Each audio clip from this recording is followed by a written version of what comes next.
It's generally known that if your audio is great, you can get away with subpar video quality. It's much better to have solid audio than sacrificing audio for the highest resolution video. And with mobile phone video quality getting better and better every year with every flagship release, sound quality is still pretty much ignored, and onboard audio from a mobile phone does sound awful. Now, mobile phone sound since time began has been terrible, and I'm thankful to brands like Saramonic who are making products to improve that.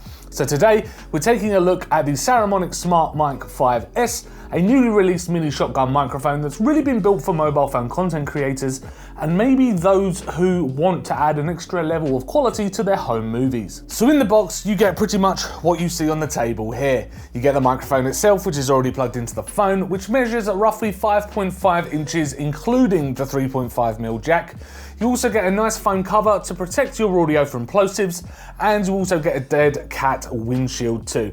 Now, the foam shield has a nice snug fit, so you know it's not going anywhere if thrown around, but the dead cat is a little loose. It has an elasticated band at the base, but I would have liked it to have been a little more elasticated so it hugged the base of the shotgun mic a little bit better. So everything here does feel very nicely put together, and the jack is on a rotatable arm, so you can aim it in a number of directions too. There is a QR code on the side, but I believe that does link to some kind of serial number, so you probably won't need that at all, to be honest with you. I first tried the SmartMic 5S with my mobile phone and immediately ran into issues. Not because of the microphone itself, but due to Google thinking it'd be a good idea to use USB Type-C dongles on their Pixel 4 series to attach accessories to. I've got a Pixel 4 XL. This is quite annoying as, of course, my 3.5mm to USB Type-C adapter is floppy, so when I plugged in the SmartMic 5, it pointed straight down. And even when I bent the stem towards my mouth area like you would a normal shotgun microphone, the counterweight just made the microphone continue pointing down. So this was a complete fail. If your mobile phone has a headphone port like this one does here, then it would be completely fine as the microphone could sit rigid. Thanks Google, I was looking forward to using this with my phone. The Saramonic SmartMic 5S worked somewhat better with my Sony a7R II as my mic input is on the side of the camera, though the weight of the microphone stem was too heavy to keep it secure and aimed towards me or a subject I was aiming the lens towards. It just kept drooping down when I plugged it into my camera. So again, it's not the best for this use either. You'd be better off going for one of Saramonic's hot shoe microphones instead, so you can physically secure it to your camera. Sound-wise though, yes, there is a huge difference between using your onboard microphone on your phone or DSLR and this piece of kit. It made my voice sound a lot more full sounding, giving it some bass, not a huge amount, just a little bit to make it sound a bit full and not sounding tinny or even too high a gain from compensation. Even when using the microphone with their mobile phone, holding it at arm's length while testing it for vlogging purposes, it did work quite well.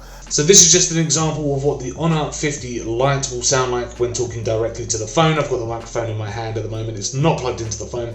This is onboard audio being captured at the moment. So as you can see now, the Saramonic SmartMic 5S is plugged directly into the phone. You can see it in the frame, unfortunately it does show up on the selfie camera. If you've got a headphone port on the bottom or microphone port on the bottom of your phone, then you should be okay, it should be in the clear. But this is just an example of what it's going to sound like when the Saramonic SmartMic is plugged directly into your phone. And again, I'm on an Honor 50 Lite handset. But I could also see something like this being used by journalists or people who carry out interviews at events, as you can easily use this with a voice recorder function on your mobile phone too. There was no real audio clipping that was noticeable, and background noise was definitely reduced, but of course not entirely removed from audio. And the directional audio on the SmartMic 5S did work well. I did have to raise the overall volume of the microphone in post-production when making videos though, as it did record somewhat reserved. But I'd rather that than having super high gain clipping audio. Now, the overall quality of the Saramonic SmartMic 5S is great, and it's probably something that should be in every mobile content creator's kit bag if you're going to be making videos on the go, even if it's just a backup microphone. Now, just check to see if your mobile is compatible first. We tried it here with a Google Pixel 4 XL and an Honor 50 Lite, and the Pixel was fine, albeit the cable adapter. And as you can see here, the Honor 50 Lite is again a decent option because it's got a physical 3.5mm aux input on there, so the microphone, as I said, can stand quite rigid on top of the actual phone. Now this is definitely something aimed at the mobile phone market, that's for sure. So thank you very much for checking out our video review of the Saramonic SmartMic 5S. If you enjoyed this video, then do hit that like button, subscribe to keep up with our latest tech and gaming videos, and also let us know in the comments down below what you thought about the quality of this microphone, whether it's something that you would use on your own productions or if you would take it to events to interview people, that kind of thing. Let us know what you think about this microphone, as I say down below, and we'll see you in the next video.